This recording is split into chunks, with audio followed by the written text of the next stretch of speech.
promotion dito. Wait. I'm sorry, bad name. Guys. Oh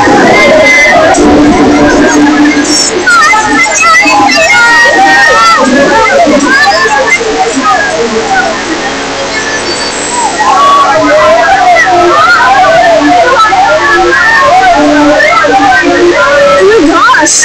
Ano ginagawa niya doon? Pero sayang naman ang buhay ko.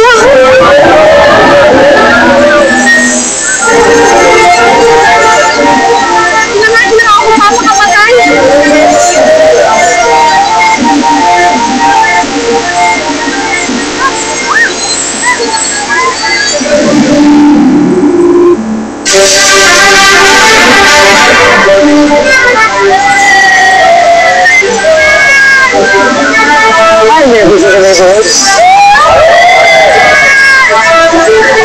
Maraming salamat po, Pastor Mom. Maraming salamat sa nagpapuluhan ko. Oo. Problema kayo. Sigurado na kabasa, ha? Bakit bigyan ko yung resultato ko ang aming sinabi ko sila?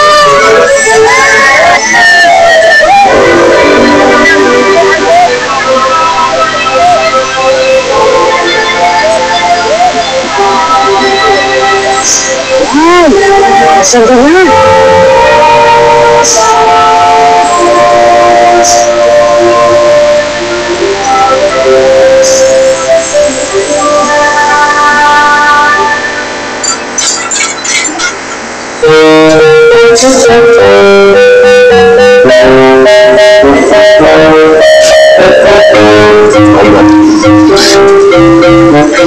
Excuse me, Professor Manalo.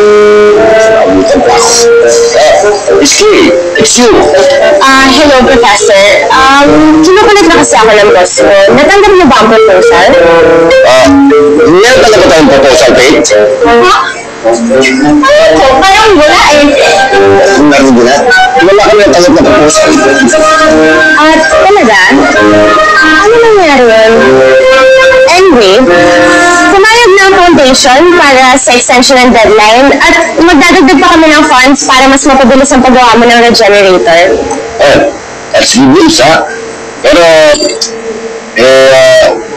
wala pa akong panahon para buuin ng regenerator dahil marami pa akong pinagkakabalaan. Pero, Prof, please, baka kasi akong pagalitan ng boss ko kung wala akong may balitang maganda. Tsaka, meron kasi siyang pinapasabi sa inyo. Ano yun? I don't know how to say this, pero sabi niya, wala rin kayong karapatan para tumanggi sa proposal ng foundation dahil kami ang kliyente niyo, tsaka kailangan niyo sumunod sa utos namin.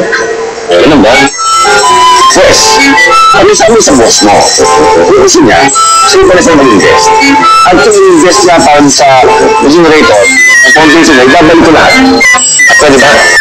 Huwag mo na ang content. Hindi, Prof. Teka lang, Prof.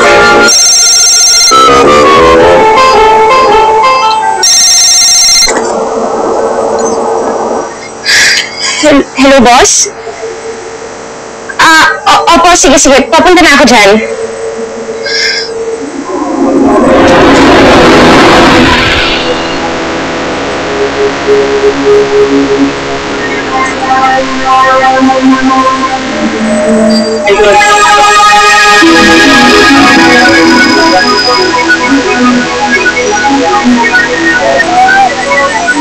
Yes.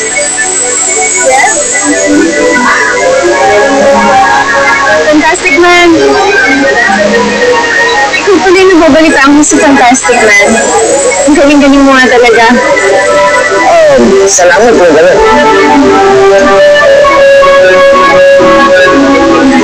Sige ha.